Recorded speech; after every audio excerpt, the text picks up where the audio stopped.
So you're thinking about buying an 8th generation Honda Civic Si. That's 06 to 11 chassis codes, FA5 for the sedan, and FG2 for the coupe. The one with the spaceship dashboard, the screaming VTEC engine, and a reputation among Honda fanatics as really the last true SI. Is this rev-happy sport compact still worth it today? Well, we are going to take a look at the good, the bad, and the VTEC of the 8th Gen Si. By the end, you'll know if this high-revving Honda is your next ride or if you're better off swiping right on something else. So let's get right into things. But first, if you've got an 8th Gen Si, probably not watching this video, but if you are, buy some wheels from our website. Now we're going to talk about the engine first, the heart of the 8th Gen Civic Si, the K20 Z3 engine. This is a 2-liter dual overhead cam iVTEC 4-cylinder that is basically Honda saying, we still party like it is the 90s. It pumps out 197 horsepower at 7,800 RPM, redline being 8,000, and 139 foot-pounds of torque at 6,200 RPM. 139 foot-pounds is not exactly a tire-melting twist. A modern turbo GTI makes 70 more out of the same displacement. But the way the K20 delivers power is pure Honda joy. Below 6,000 RPM, it's like a regular Civic sipping Starbucks, but when VTEC cracks at 6,000, it goes from house cat to bobcat. That famed VTEC cam switchover at $6,000 hits like a distinct changeover sound amplified by a clever stock intake resonator that makes it sound like a mini Ferrari V8 Rider. No. In other words, VTEC just kicked in, yo. We had to say it. It's a Honda video. Come on, what did you expect? Because it's naturally aspirated, you do really have to rev the piss out of this engine to get the performance. 0 to 60, which is not where this car shines, comes in around 6.7 seconds, which is fine. It's not supercar territory. It's a little bit behind turbo rivals at the time, but that's really not why you're buying this car. It's a mid-2000s hot compact. There you go. The upside of Honda's NA tuning is the razor-sharp throttle response and linear power delivery all the way up to redline.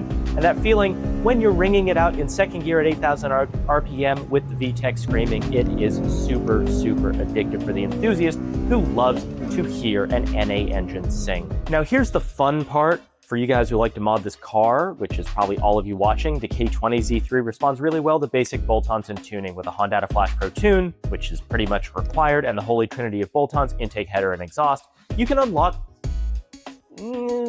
some gains. Many owners see around 20 to 30 extra wheel horsepower with those mods and a proper dyno tune, often bumping the stock 170 horsepower up to about 200 at the tire. In a car this light, that is a healthy boost in power that you will definitely feel. Honda gave the Si a pretty good intake manifold out of the box, the famous RBC manifold, so most of your gains come from freeing up airflow before the manifold and out of the engine and adjusting the ECU. A popular recipe is a cold air intake, a race header, carb legal one, EPA legal, keep your cats,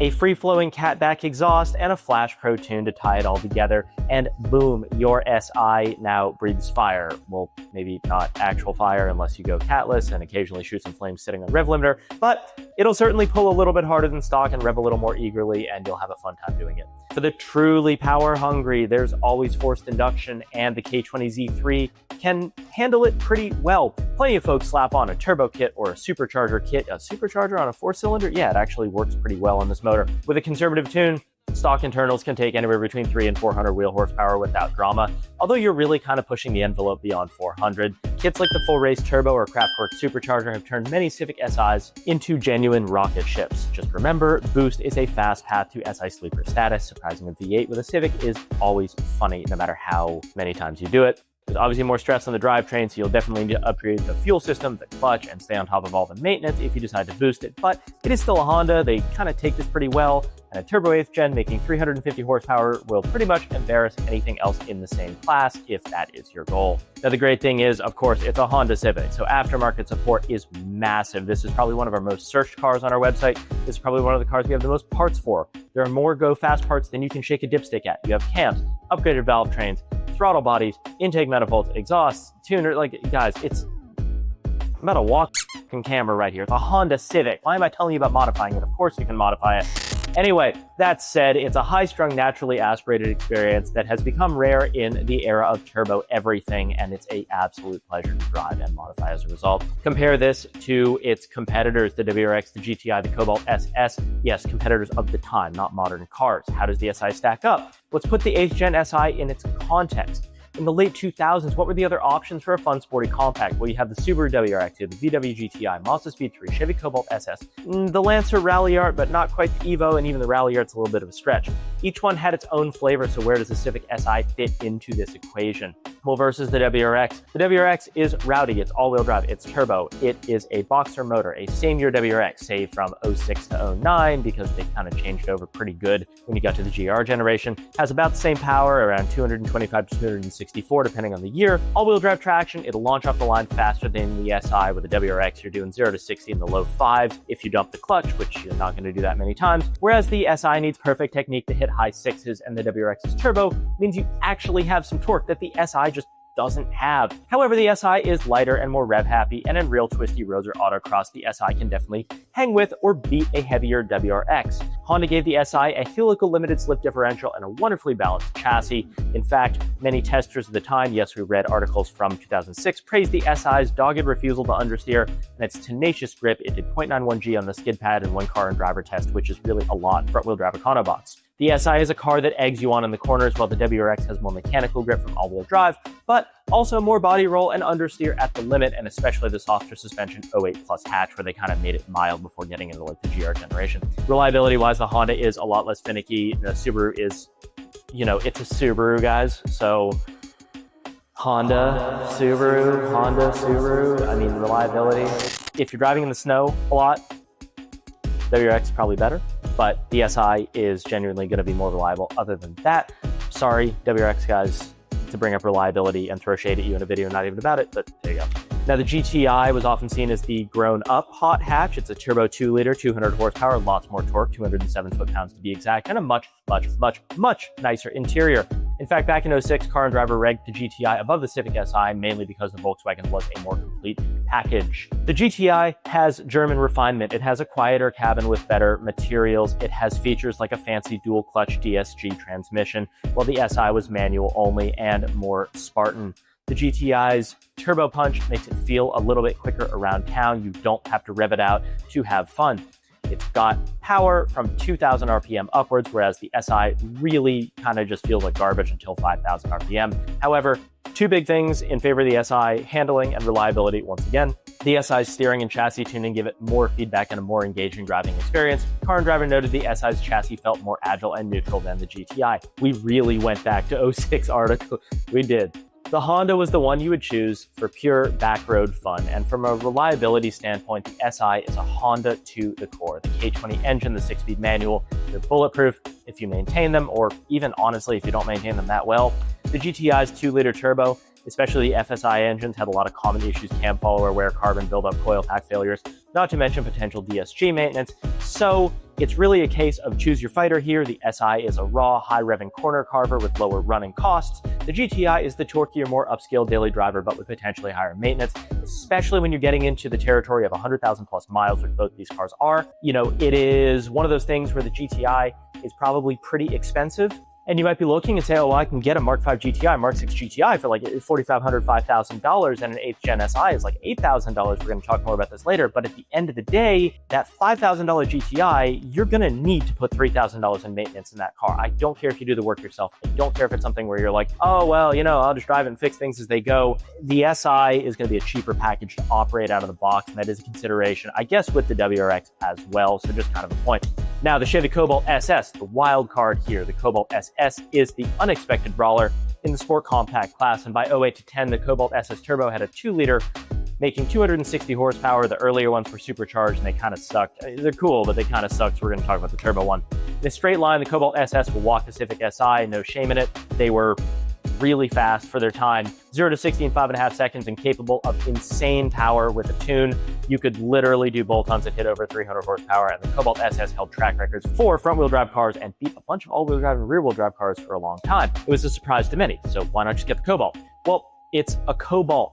The interior makes the Civic Si look like a Mercedes. The Cobalt is a Chevy Cobalt at heart. It is a cheap piece of legit economy car. It's a Chevy from 2007. The steering and handling are fine, but they're not as communicative as the SI. The community in the aftermarket for the Civic is far, far larger. Replacement parts are far easier. You'll find endless forums and parts for the SI, whereas the Cobalt SS is a bunch of nerds that are still modifying this car in 2025. Sorry if you like the car. I like the car, but you guys are nerds. If pure speed per dollar is your goal and you don't care about refinement, the used Cobalt SS might actually deliver more bang for the buck, but you'll be trading some long-term reliability and definitely some interior niceties and the ability to find parts and replace parts and actually work on the car the way you can with an SI. Now, we're going to kind of quickly gloss over the other rivals. The Mazda Speed 3 was another torque monster and a 263 horsepower as Torque Steer City. It was way, way, way faster in a straight line, not as precise handling. The Lancer Ralliart or even an older Evo or STI were a lot more expensive and a lot thirstier, and they kind of weren't really in the same class. The Civic Si was often the practical daily driver choice for an enthusiast. It was best fuel economy of the bunch. You could hit like high 20s, low 30s because there's no turbo guzzling fuel. Honda reliability, it was and is the car you can commute in, hit VTEC a few times on the way, autocross on the weekend, hit the canyons, go to the car meet, and really not worry too much about stuff breaking.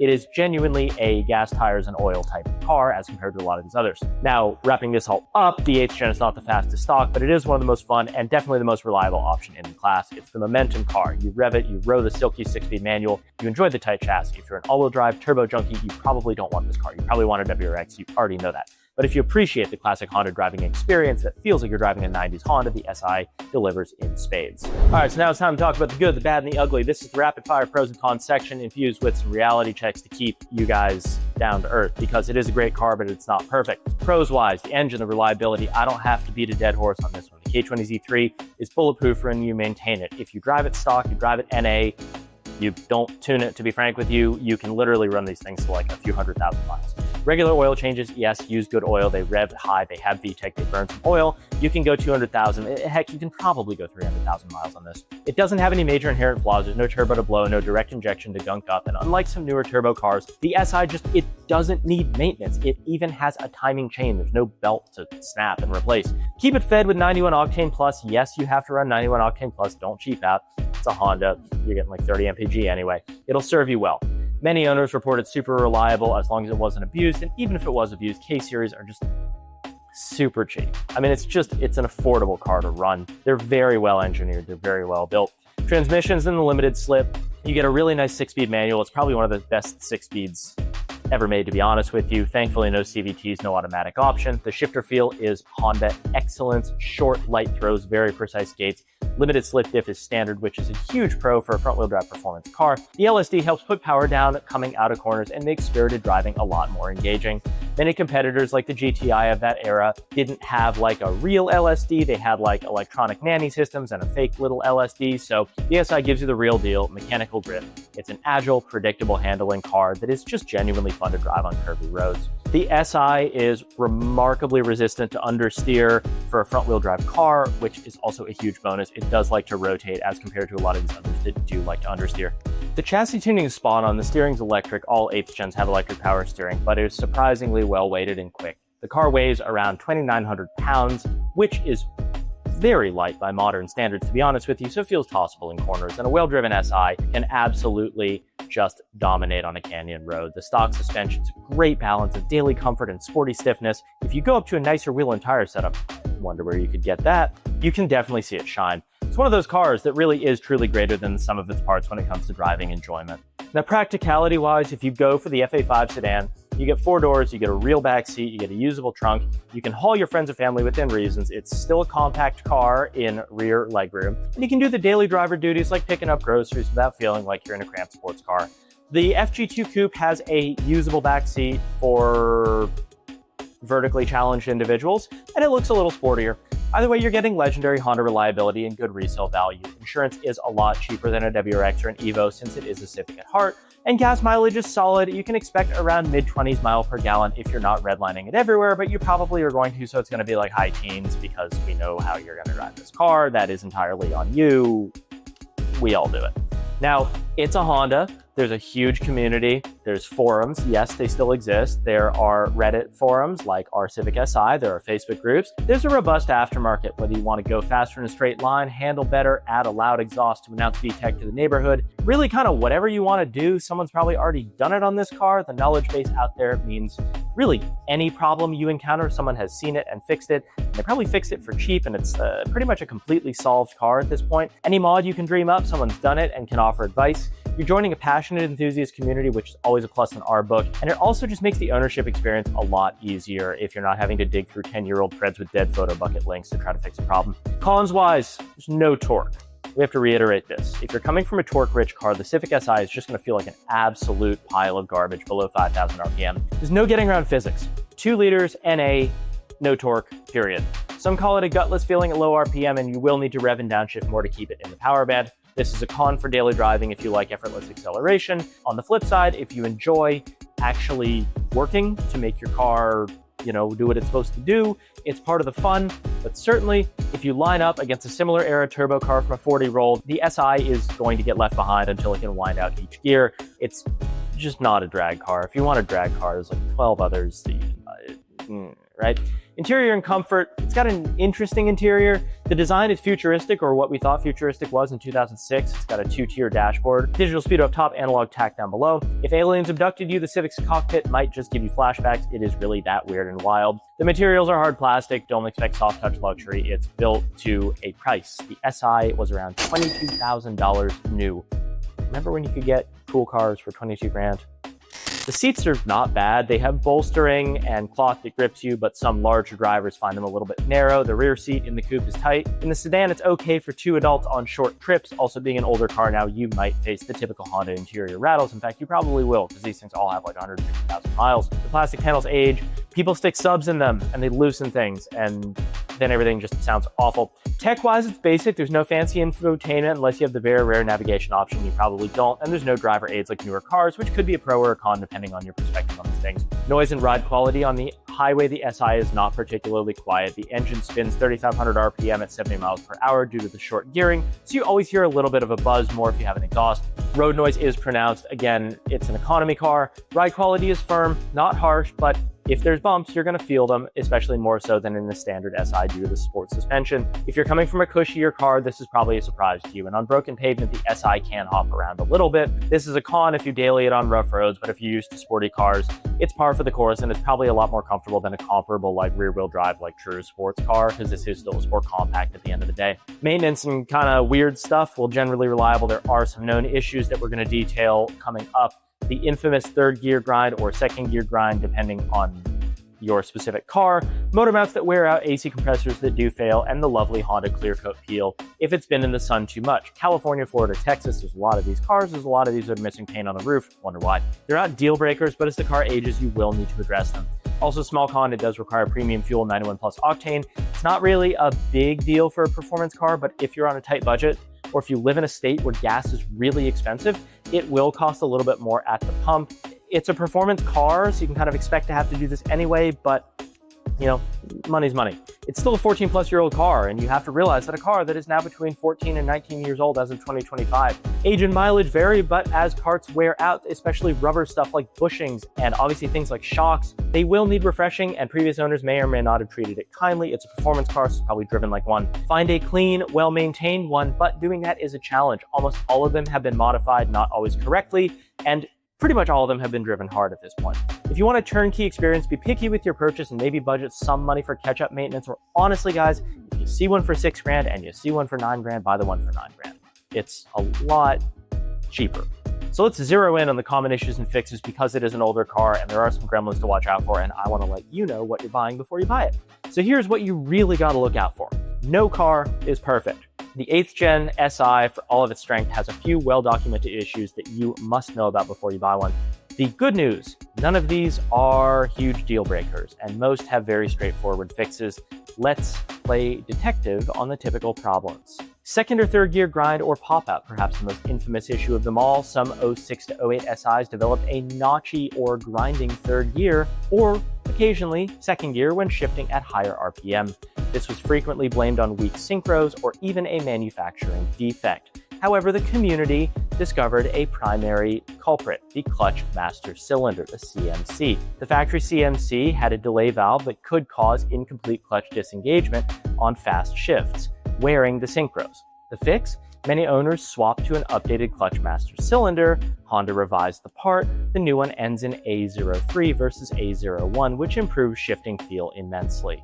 With the updated CMC or an aftermarket one from like Hybrid Racing or Chase Bays or similar, and proper transmission fluid, some swear by AMSOIL, some swear by GM Synchromesh, this largely fixes the gear grinding issues. However, if your gears are already kind of messed up, you're going to have that issue regardless. If you test drive an SI, redline it in second and try a quick second to third shift with the owner's permission. If not, you probably need a clutch master cylinder or synchro fix. The good news, later models like the 09 to 11 seem less prone to this out of the box. We're not sure if Honda actually revised this or if it's just people learned about it and stopped beating on them. The engine, the timing chain, and the tensioner, the K20Z3 has a timing chain which generally lasts a very, very long time, but by very high mileage, north of 150,000, the chain can stretch or the tensioner can even get weak.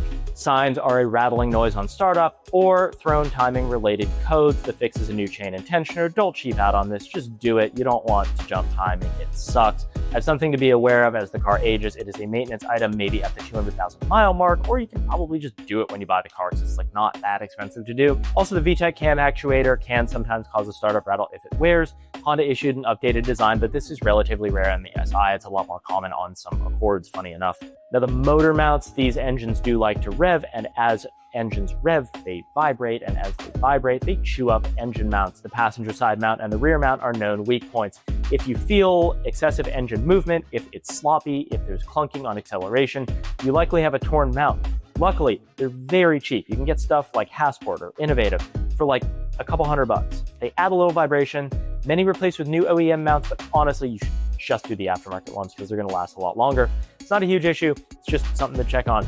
And finally, my opinion, really the big one on these cars, the clear coat paint. Honda's paint quality in the 2000s was, let's say, suboptimal. Many H-Gen Civics, especially in darker colors like Nighthawk Black or Fiji Blue, have clear coat peeling on the roof, trunk, fenders, or all of the above. It's a cosmetic issue. The cure is a repaint of the affected panels. Guess what? Paint and body is super expensive in the big 2.5. So this is one where you really just need to budget for it. You can't wrap over the peeling clear. You just absolutely have to repaint those panels or just buy brand new ones and then wrap those brand new ones. This is, ironically, probably the most expensive fix out of the box on an 8th gen. So if you see one with faded paint or peeling clear and you're like, oh wow, I get a great deal and I just have to deal with this, I'd rather buy one that needs some mechanical work than one that needs paint and body. That's me. I also can't do paint and body at home. Some people can. So there you go. The electronics are a little weird, but I wouldn't necessarily document this as an issue. It's just an older car. So, if you have moisture intrusion, if you have rats chewing on the wiring harness, whatever it might be, you probably have some electronics weirdness. The instrument cluster backlight for the digital speedo can sometimes fail, as an example. And these are just things that, as a car ages, electronics do fail. We had it listed as an entire section. I'm not sure that if I wrote the script, I would list it as an entire section. So I would just say, make sure all the electronics actually function in the car. The big one, probably the second big one, AC compressor issues. If you live somewhere hot, it's a real problem. And it happens north of 100,000 miles. If the AC isn't cold, it's going to be an expensive repair. It's a compressor replacement. Check the AC blows cold when you test one. It's not an epidemic issue, but it is noteworthy. And since these things are aging, you want a car with AC. I mean, come on, you're buying a pretty comfy car, you want AC in it. The suspension can obviously wear, the bushings are going to wear, all that stuff. These are just things that really, as the car ages, again, it's an old car, guys. I can't overstate that. It's like 15 years old. Anything rubber in the car, assume you need to replace it. So now we're going to get into mods, which is probably why you're watching this video. The first thing people do is bolt-on mods, intake, header, exhaust, and flash probes, the gateway to making your SI quicker. Almost every SI owner does at least an intake for the sweet, sweet induction sound, if nothing more, and a CAD back exhaust to hear your awful sounding Honda motor rev to 8,000 RPM. Popular intakes include names like AEM or Skunk 2. A lot of folks love the sound of the Skunk 2 Mega Power, or a simple K&N short ram. For exhaust, there's everything from Ready to Skunk 2 to NVIDIA to eBay. There are all kinds of setups you can do. Just don't straight pipe it. It'll sound shit. Buy an actual exhaust. Headers like PLM or Skunk 2's race header add power. but they are for off-road use only, of course. With these parts, a Honda Flash Pro Tune is essential to tie it all together, unleash the gains, and keep your air-fuel ratios in check. Plus, you can actually lower the VTEC crossover and eliminate that dip in the power band to kind of smooth out the driving experience. The community reports something like 220 wheel horsepower with full bolt-ons, which, to be frank with you, I'm very dubious of, considering stock's like 170. It's probably closer to 200 in the real world on a not super favorable dyno. Suspension upgrades, these are huge in the SI. I've seen a lot of people love to lower their Civics for both looks and handling. Coilovers are common. Brands range from budget-friendly Trueheart to BC Racing to D2, K-Sport. You know, all the usual culprits for coilovers are going to be available for this setup. You can go as crazy as you want with something like Fortunato or Tien or KW V3. Some people go old school with shock and spring combinations like Koni yellows and ground control, but again, coilovers are probably just going to be a lot better setup. Lowering an SI not only looks really good, but it also lowers the center of gravity. It reduces any amount of body roll. However, when you lower the car, you do need to account for alignment. People often add camber kits on these. Hondas just get a lot of camber when you lower them for some reason. So you can go with adjustable front camber bolts or upper arms and rear camber arms to dial in proper camber and prevent uneven tire wear. A mild drop, say a 1.5-inch drop with -1 to -2 degrees of camber in the front and rear, can sharpen handling and maintain tire life. Hardcore track guys are going to run -3 or -4 in the front for grip. Probably don't want that setup on the street. The SI is a great autocross machine with the right suspension tuning. It can do well at HPDE events, but it is a little down on power. Now, wheels, tires, and fitment. What we're known for, arguably the mod that changed the car's character the most, the reason. Again, if you own one, you're probably here. Stocks are 17x7 plus 45. You can go 17x8 or 17x9 with lower offsets for flush look. Super popular fitment that is flush without fender mods is a 17x8 with a 35 offset on a 215 or 225 tire. You can also do 18.8, same deal. Sits well at the fenders, doesn't rub if you're moderately low, and you might not even need to roll fenders if you're concerned about preserving the car's value. If you want a meteor track day setup, you can go with something like a 17x9 plus 35 with a 255 35 or 245 40 tires. It can fit. You will have to roll your fenders. You will have to add some camber. It'll give you a ton of grip though. You can run aggressive stance setups on these cars. 18.9.5 22 with the 215 35 is a super common stance setup. You obviously have to do fender work. You obviously have to lower the car, add camber. They're for hard park stance, show crowds. You can even fit 18x10s, 18x11s, but it's just as crazy as you want to go. For styles, the 8th gen looks great with JDM inspired wheels, TE37s, RPF1s, Work Emotions, OEM Honda wheels from another model. There are a lot of great brands as well, like Koenig, NK, Stage, Heritage. These are going to be a little bit more on the budget side, but they all look really good. These cars just look really good with aftermarket wheels, honestly. You want to pair it with a drop, don't put aftermarket wheels on a stock height SI, it just looks really weird. And you want fitment dialed for both looks and handling. So now, we're going to wrap it all up with two quick things. We're going to talk price and long-term ownership experience. Price-wise, they're $5,000, they're $8,000, they're $12,000, they're $15,000. You don't want to buy the $15,000 one, you also don't want to buy the $5,000 one. The sweet spot on these cars is $6,500, $8,500, you know, kind of that rough range. That'll get you a nice one that doesn't need everything. Parts are plentiful, they're not expensive. It is just a Civic after all. Insurance is moderate. Check quotes, but it's often cheaper than insuring a turbo all-wheel drive car of the same era. Fuel, premium only, but it sips really reasonably unless you're lead-footed. You might want to set aside some budget for those known issues we talked about earlier, maybe proactively replace the clutch master cylinder, maybe do the timing chain. But if you're buying a nice one, if you're buying one for, you know, kind of that $8,500 range, a lot of this stuff's going to have been done with receipts. Many owners daily drive them well past 200,000 miles. The engine can run a very long time. The transmission, if cared for, fluid changes, not money shifting, good clutch, is durable aside from the synchros. One thing to note, as with any aging Honda, little things are going to break. Window regulators, door lock actuators, sensors, they're going to fail with time. They are things that you can decide to replace or not replace. This car can be as expensive as you want or as cheap. So let's wrap it all up. Should you buy one? If you've listened this far, you probably already know our leanings, but let's sum it up. This thing handles well, drives well, is affordable to run, sips fuel, has infinite mods, and is a great car if you're an enthusiast who loves a responsive, high-revving engine and a chassis that you can really bond with. It's for the person who finds love in a perfectly executed downshift, who isn't afraid to let an engine sing at 8,000 RPM, and who maybe has a poster of an Integra Type R or S2000 on their wall. If that's you, you should click off this video, head to Marketplace, and pick up an 8th Gen SI today. Thank you all so much for watching. Please hit like, subscribe, drop a comment down below, and I'll see you in the next one.